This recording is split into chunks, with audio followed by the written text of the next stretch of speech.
the know, Southern Indiana.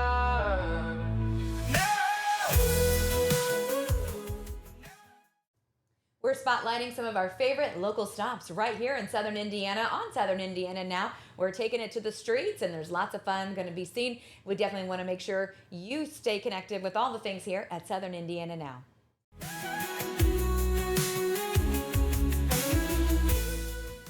And we're back on Southern Indiana Now, and we are super fun time here at Cornucopia Farms. And of course, they're located between Scottsburg and Salem. Super easy to get to. We're here with Linda. And Linda, I know this farm has been around since 1992, but it existed in your heart way before then. So let's talk about how this dream got started. This is a beautiful farm here, and what can people expect? Because I know it's hot today and the corn flies are terrible. If you've watched any bit of this show today, this is literally, we've been swatting away all day long. But tell us about what they can expect when they drive into Cornucopia Farms.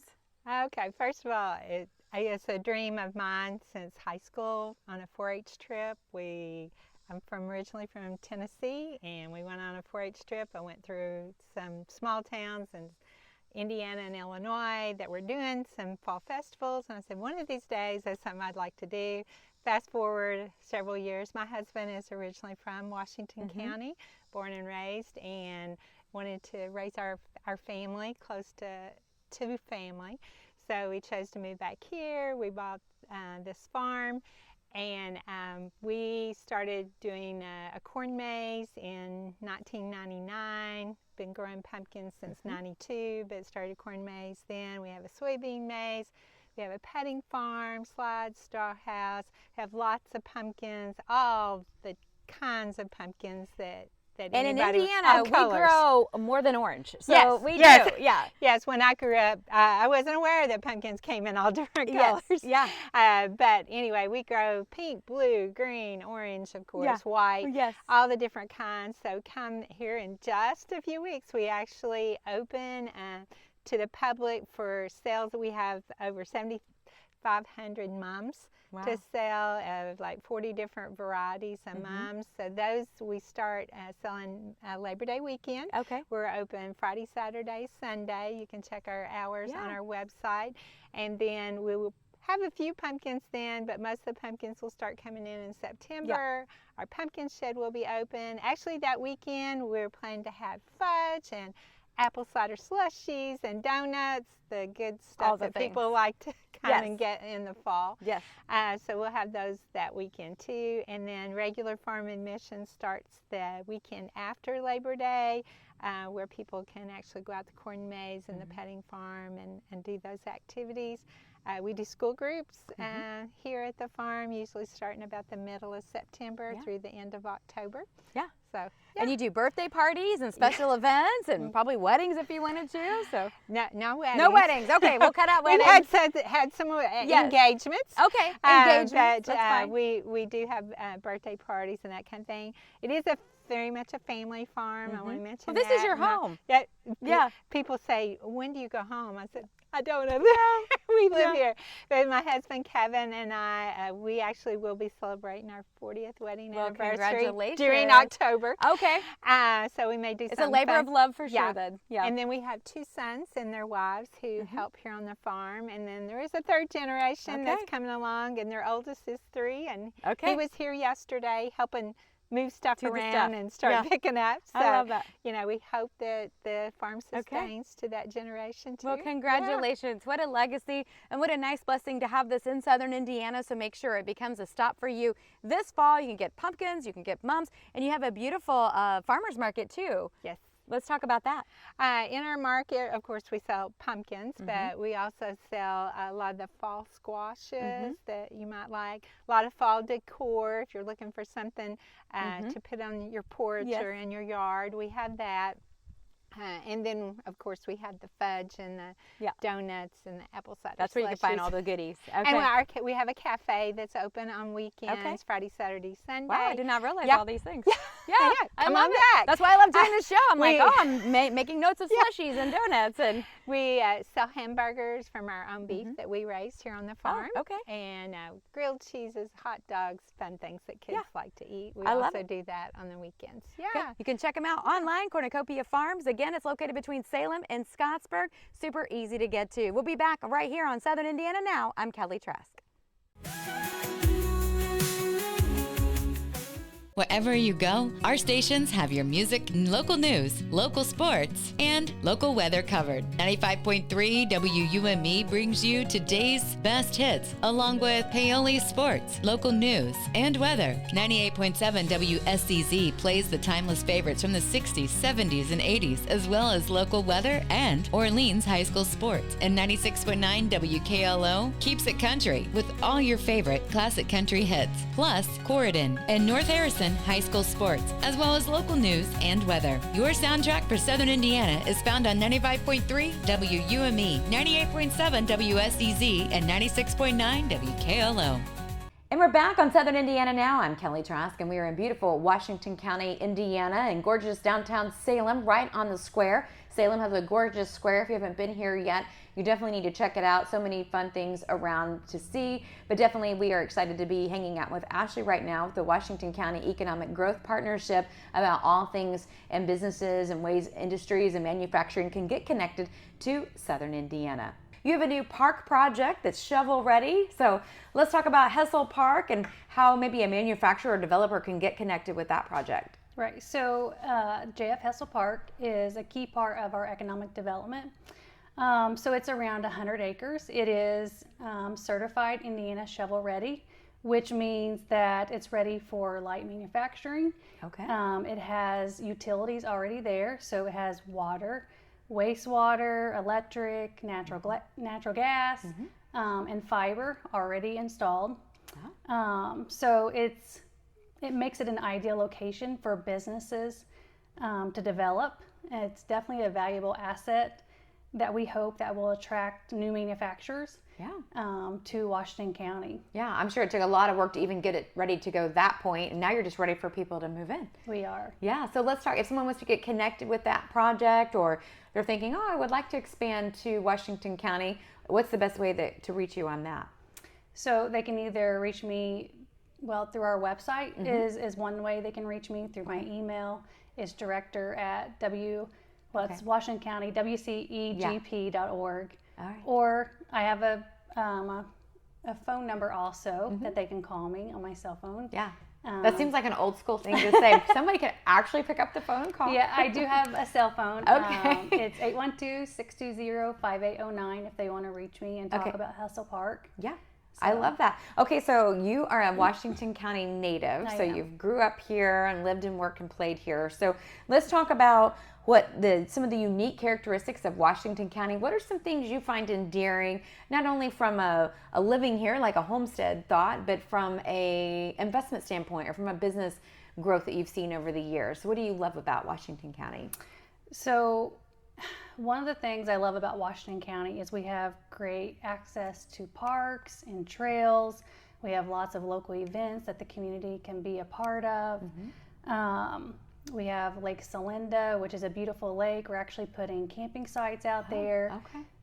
The community or anyone can come and do canoeing. We have Delaney Park, which is another beautiful lake. Yes. People can swim out there. I grew up going to Delaney Park. That was a big deal. Yes. Yeah. So, but some of the events we have that we've had for years and years would be Settlers Days. That's a popular one that the locals are used to. The mayor has recently started an On the Bricks event. And so we've had Art on the Bricks, which on the Bricks is the street right out here off the square. Yeah. And then he's getting ready to host Baked on the Bricks.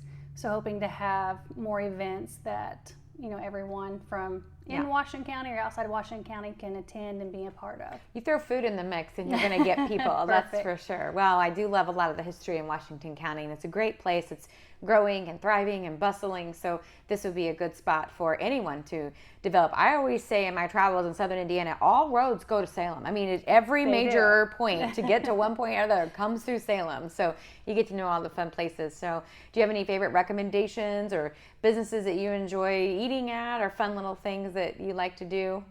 Well, so me and my family frequent the Mexican restaurants here in town. We have El Maguey on the square and El Camino's.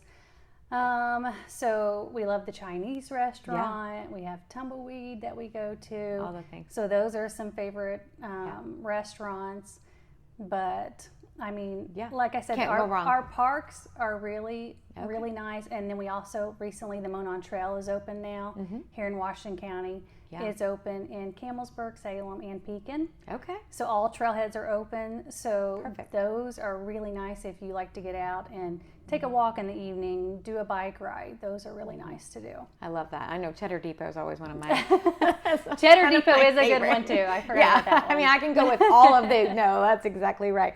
All right, so another one I forgot, the Apothecary. Oh, yes. Salem Love the Apothecary. Yes. For, they have independent pharmacy. Yes. The little soda fountain, that's another good one too to stop in. Yeah, so life truly is better here in Salem. You need to check it out. Washington County, great place to grow. So you can get connected to the Washington County Economic Growth Partnership, and you can reach out to Ashley on the website. We'll be back right here on Southern Indiana Now. I'm Kelly Trask.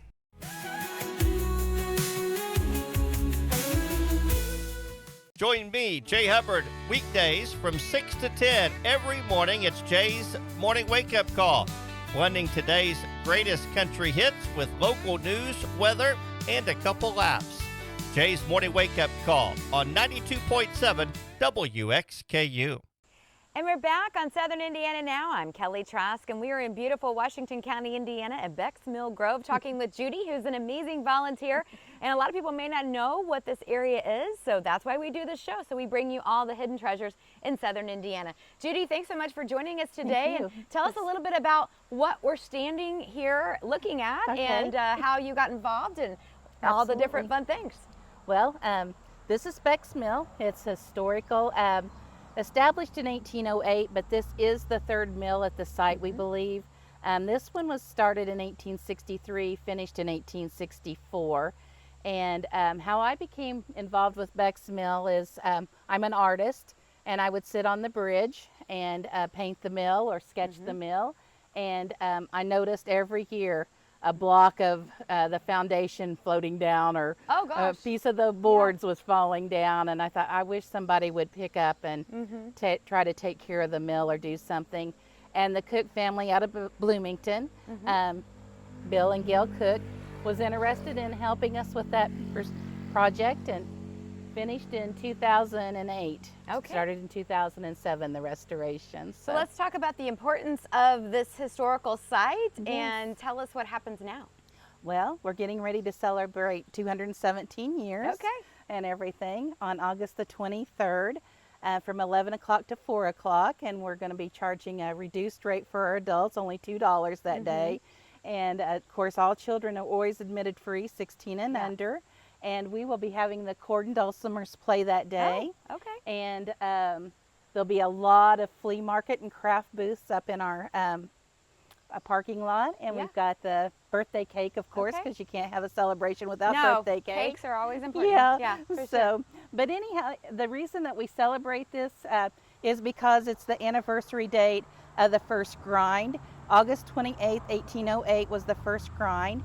And after things got a little bit slow at the mill, she kind of did not do a lot here, but she still kept up a family tradition of draining the dam out back to clean it all out. And she done that on the closest Saturday to the date of August 28th.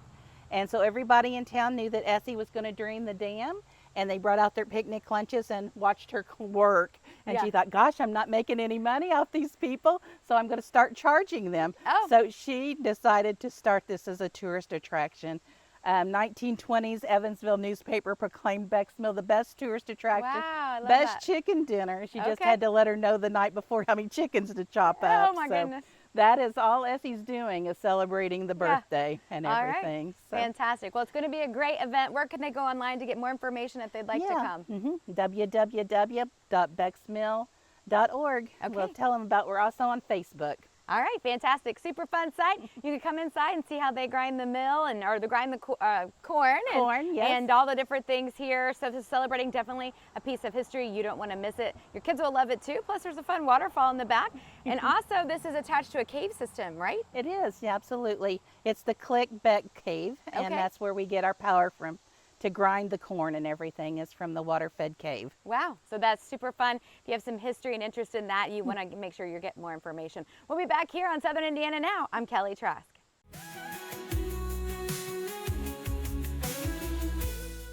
Wherever you go, our stations have your music, local news, local sports, and local weather covered. 95.3 WUME brings you today's best hits, along with Paoli sports, local news, and weather. 98.7 WSCZ plays the timeless favorites from the 60s, 70s, and 80s, as well as local weather and Orleans high school sports. And 96.9 WKLO keeps it country with all your favorite classic country hits, plus Corridon and North Harrison high school sports, as well as local news and weather. Your soundtrack for Southern Indiana is found on 95.3 WUME, 98.7 WSEZ, and 96.9 WKLO. And we're back on Southern Indiana Now as part of our Who's Your Good News segment. We're visiting with Judy with the Washington County Community Foundation. We're hanging out in Washington County. I'm sure you figured that out by now. But Judy, let's talk about the Community Foundation and all the efforts and how people can take advantage of this new opening grant opportunity and what all that means and how people can get connected. Sure, I'm happy to talk about it. So we have a grant opportunity coming up. It's our fall grant cycle. We have 2 grant cycles a year, one in the spring, one in the fall. Our fall grant cycle this year, we're giving away $100,000. It is a competitive process, so any nonprofit organization, meaning a 501c3 organization, can apply. Applications are due September 3rd, and applications are available on our website at wccf.biz, B-I-Z. But yeah, open to any nonprofit serving Washington County. Okay, can you tell me about some of the past recipients of the grant dollars and maybe how those dollars have been put to good use? Sure. In the spring grant cycle, we almost had a theme going on. I don't know if you're aware, but the Monon South Trail there's 30 miles of trail now in Washington County. Yes. So safety is now a concern. So we had one of our volunteer fire departments received a grant to help them purchase a UTV. Our Salem Fire Department also purchased a UTV, which will assist them manning the trail and getting to, if there's an injury or a medical emergency, that they would be able to they can assist get in. there quickly because they can be on the trail with the UTV and they can carry medical equipment. Our police department, we help them purchase some e-bikes so that they can patrol better in the on the trail as well. And then we assisted our county EMS get a thermal drone. Oh, so lots of fun things. Yeah, okay. I mean, it's really a lot with safety, and it's a heightened awareness now that we have this 30 miles that we need to be aware that people could need help while they're on the trail. All right, I love that. So tell me about, you said the opening starts here pretty soon? For the grant cycle? For the fall cycle? Right, the grants, or I'm sorry, the applications are available now. Okay. Yeah, so you can just download it from Get our those in. website and turn them in. You can email them. The directions, everything's on the website that people need. All right, Judy, so tell me a little bit about what the Washington County Community Foundation does and how do people get connected with that? And I know it's a great cycle of giving back, but let's shed a little bit more light on the components. Sure, so if you think about an artist who's going to paint a beautiful picture, one of the tools that the artists use is a paintbrush. So if you imagine Washington County as a blank canvas, and our donors are people who want to paint a beautiful picture. They want to give back. They want to make Washington County better. They will use, instead of using a paintbrush, they will use the Community Foundation. So the relationship is the donors use the foundation, they give through the foundation to make our community better. Interesting, I love that. So if someone wants to leave part of a legacy, how do they, can they set that up through the Community Foundation? Absolutely, we have over 250 funds that people have set up that they give back to something that they are passionate about. So I like to talk about Ralph and Faye Mahurin because that really explains how endowments work, which most of our money is endowed. So Ralph and Faye, back in 1995, their estate came to the Community Foundation. It was $420,000. 29 years later, their fund has given away over $644,000. Wow, that's incredible. And the value of that fund is almost $900,000. So that's how endowment works. $420,000, 29 years later, they have given away over $600,000, and their fund has almost $900,000 in it, and it will keep giving forever. So Ralph and Faye will have an impact on this community that when they died, they never dreamed they would have this much of an impact. Wow. So if someone like that, maybe they're closing out an estate or finding a way to have their loved one's memory stay connected to the county that they lived and loved, the Community Foundation would be a good way to do that. Absolutely. That people create legacies every day. The legacies last forever. And out of everything that we do here at the Community Foundation, it's our deepest honor to be the steward of those legacies. And it doesn't have to be a lot of money. You know, it doesn't have to be hundreds of thousands of dollars. Yeah, you know, no, you can make an impact with whatever. Every gift is important. All right. That is definitely some good news here in Southern Indiana. We love all the good. If you'd like to be part of it, you can get connected with the Washington County Community Foundation. Do you have to be in Washington County to apply, or you have to serve Washington County? So you can be outside of the county as long as the grant is specifically for Washington County residents. Makes sense. Okay, you can get connected. Go ahead and get that application filled out. And if you missed this one for the fall, that's okay. There'll be another one in the spring. You can circle back. We'll be back right here on Southern Indiana Now. I'm Kelly Trask. We'll be back here next week for a special episode. Make sure you don't miss it. And of course, you can find us all the places where you can download a podcast, including Apple, Spotify, our YouTube channel, website, and so much more. So do stay connected. And of course, we'll be back here next week. I'm Kelly Trask.